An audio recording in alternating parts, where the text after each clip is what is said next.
अस्सलाम वालेकुम। Cellular organisation के दूसरे पार्ट में जो है वो हमने एक्सप्लेन करना है कॉलोनियल ऑर्गेनाइजेशन और मल्टी सेलुलर ऑर्गेनाइजेशन को। कॉलोनियल ऑर्गेनाइजेशन और मल्टी सेलुलर ऑर्गेनाइजेशन, इससे पीछे हमने डिस्कस किया था यूनिसेलुलर ऑर्गेनाइजेशन को। तो दो पार्ट्स में ये वीडियो हमने बनाई है। कॉलोनियल ऑर्गेनाइजेशन अब हमने डिस्कस करना है। तो नाम से ही जाहिर है कॉलोनियल, तो इन्होंने कॉलोनी बनानी है, ठीक है। अब यूनिसेलुलर ऑर्गेनिजम्स जो है वो किस में थे? यूनिसेलुलर ऑर्गेनाइजेशन में। नेक्स्ट है कॉलोनियल ऑर्गेनाइजेशन, तो इसके अंदर कौन से ऑर्गेनिज्म होंगे? तो इसके अंदर भी यूनिसेलुलर ऑर्गेनिज्म है यूनिसेलुलर ऑर्गेनिज्म ही। तो आप सोच रहे होंगे कि यूनिसेलुलर ऑर्गेनिजम्स को हमने उसके अंदर डाला था यूनिसेलुलर ऑर्गेनाइजेशन के अंदर, तो इन यूनिसेलुलर ऑर्गेनिजम्स को हमने उनके अंदर क्यों नहीं डाला? तो उसकी वजह है कि कॉलोनियल ऑर्गेनाइजेशन में जैसे हम मोहल्ले में रहते हैं तो वो एक कॉलोनी होती है, ठीक है। तो वहाँ पर हम इकट्ठे रहते हैं, लेकिन हमारी जो रिक्वायरमेंट्स हैं या अपनी एक्टिविटीज़ हैं लाइफ की, वो हम उसमें इंडिपेंडेंट होते हैं, किसी पर डिपेंड नहीं करते, किसी पर इन्हिसार नहीं करते होते।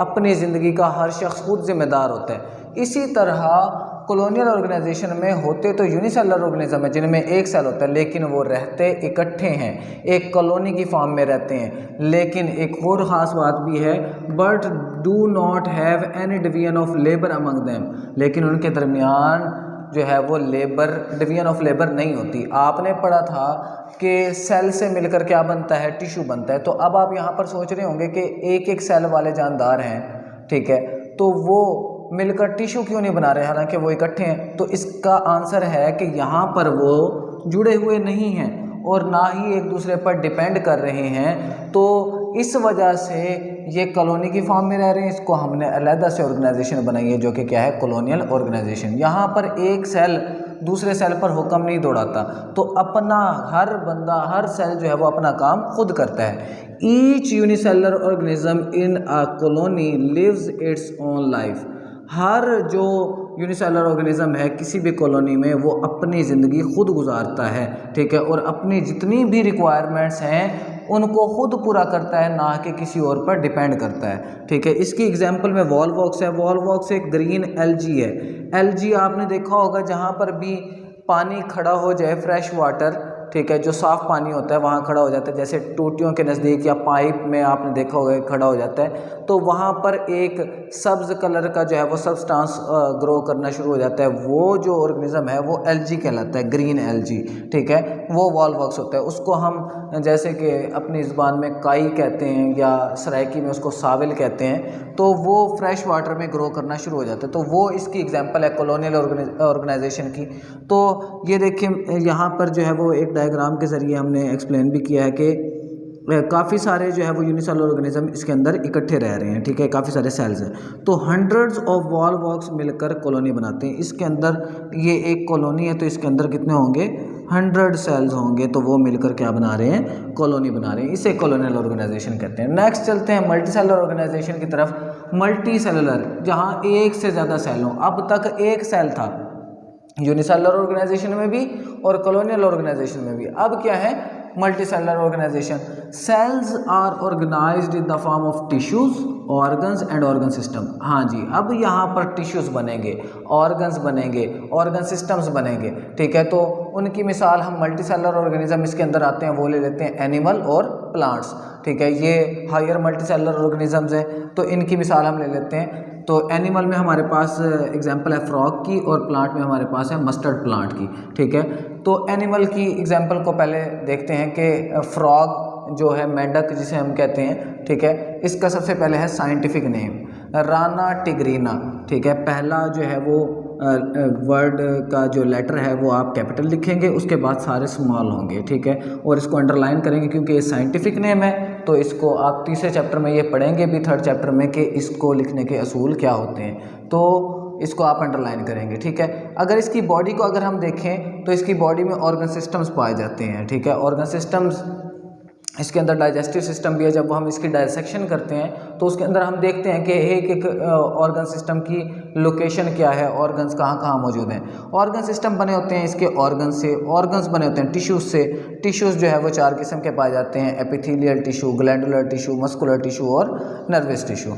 ठीक है जी, ये प्रॉपर जो है वो लेवल ऑफ ऑर्गेनाइजेशन से होकर जो है वो मल्टी सेलर ऑर्गेनाइजेशन बनती है।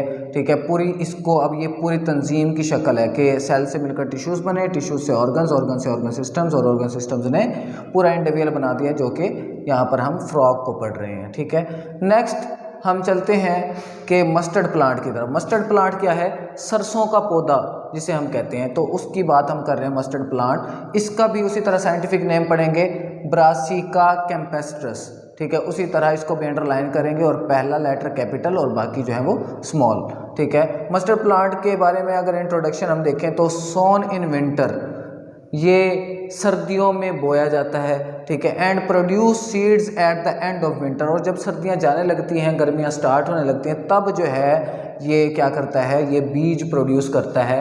ठीक है, बीज प्रोड्यूस करता है। ठीक है जी, नेक्स्ट इसकी प्लांट बॉडी की अगर हम बात करें तो प्लांट बॉडी जो है जिसमें स्टेम आ जाता है, लीव्स आ जाते हैं, ब्रांचेज उनकी आ जाती हैं। ठीक है, तो वो वेजिटेबल के तौर पर हम यूज़ करते हैं। ठीक है, ये इसके यूजेस हैं, यूजेस भी आ जाते हैं, आपसे एग्जाम में पूछ लिया जाता है कि यूजेस बताएं हमें किसके, मस्टर्ड प्लांट के। तो 2 यूजेस हैं, प्लांट बॉडी मिसाल के तौर पर स्टेम, ब्रांचेस और लीव्स को हम वेजिटेबल के तौर पर, सब्जी के तौर पर इस्तेमाल करते हैं, उसको खाते हैं। ठीक है, तो उसका हम साग बनाते हैं, इसका सरसों का साग होता है। ठीक है जी, और सीड्स जो होते हैं इनके बीज, उनसे हम तेल निकालते हैं, ऑयल निकालते हैं। ठीक है, तो 2 यूजेस हो गए, प्लांट बॉडी को वेजिटेबल के तौर पर यूज़ करते हैं और सीड्स को ऑयल निकालने के लिए यूज़ करते हैं। फिर इसके ऑर्गन्स की तरफ आ जाएं तो 2 किस्म के ऑर्गन्स हैं, वेजिटेटिव ऑर्गन और रिप्रोडक्टिव ऑर्गन।